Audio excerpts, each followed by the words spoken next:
আসসালামু আলাইকুম বন্ধুরা, আমি এখন আমাদের মাঠে যাচ্ছি কাজ করতে এবং আমাদের গ্রামের সুন্দর সুন্দর দৃশ্যগুলো আপনারা দেখবেন। এই দেখেন আমাদের গ্রামে কত সুন্দর দৃশ্য। যারা গ্রামে থাকে তারাই জানে গ্রামের প্রাকৃতিক কত সুন্দর।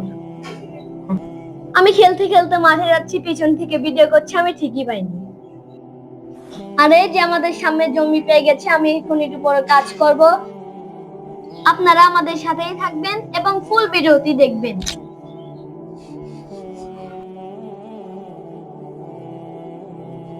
অলরেডি আমি মাঠে চলে এসেছি এবং আমার দুই ভাই কাজ করছে, আপনারা আমাদের সাথেই থাকুন। আমাদের গ্রামে এটাকে খের বলে, আপনাদের গ্রামে কি বলে আমি জানি না, আপনারা কমেন্টে জানাবেন। যারা কৃষি কাজ করে তাদের অনেক কষ্ট হয়, যারা কৃষি কাজ করে না তারা হয়তো বুঝবে না। এখন অনেক রোদ পড়ছে, ভিডিওর মধ্যে হয়তো বোঝা যাচ্ছে না। এই ধান উঠাতে দীর্ঘ 3-4 মাস লেগে যায়, অনেক পরিশ্রম করতে হয়। যারা কৃষি কাজ করে না তারা হয়তো বুঝবে না, কৃষি কাজ করতে অনেক কষ্ট হয়। ও আচ্ছা, এখন একটা কবিতা শুনে নেই, এই যুগের জন্য অনেক প্রয়োজন। বাপে ছিল জমিদার, ভাই আমিও ছিলাম বেশ, ছেলে আমার অনলাইন জয় সবই করলো শেষ। টাকার মায়া ছিল না ছেলের, ক্লিকের ছিল মায়া, ক্লিক ক্লিক করে হারামি সবই দিছে খায়া।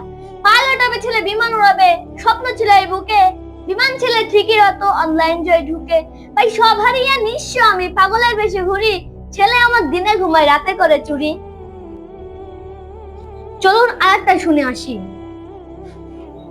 পরের জন্য গর্ত করলে নিজের পা যাবে পড়ে, মানুষ চিনতে ভুল করলে বুঝবে হারে হারে। কত মানুষ কত হবে, করতে চাইবে ক্ষতি, চোখের সামনে দেখতে পাবে তাদেরই দুর্গতি। নিজের চরকায় তেল না দিয়ে অন্যকে নিয়ে মাথা ঘামায়, এটাই তাদের স্বভাব। দেখতে দেখতে কাজ করা প্রায় শেষ হয়ে গেল। ভাই আমরা এখন মাঠে বাড়িতে যাব, আপনাদের জন্য দোয়া করবেন এবং আপনারাও ভালো থাকবেন। অনেক ক্লান্ত হয়ে গেছি বন্ধুরা, আমাদের গ্রামটা আসলে অনেক অনেক সুন্দর। ভিডিওর মধ্যে দেখাতে পারলাম না, অন্য একটা ভিডিও দেখাবো। আল্লাহ হাফেজ, ভালো থাকবেন, সুস্থ থাকবেন এবং আমার জন্য দোয়া করবেন।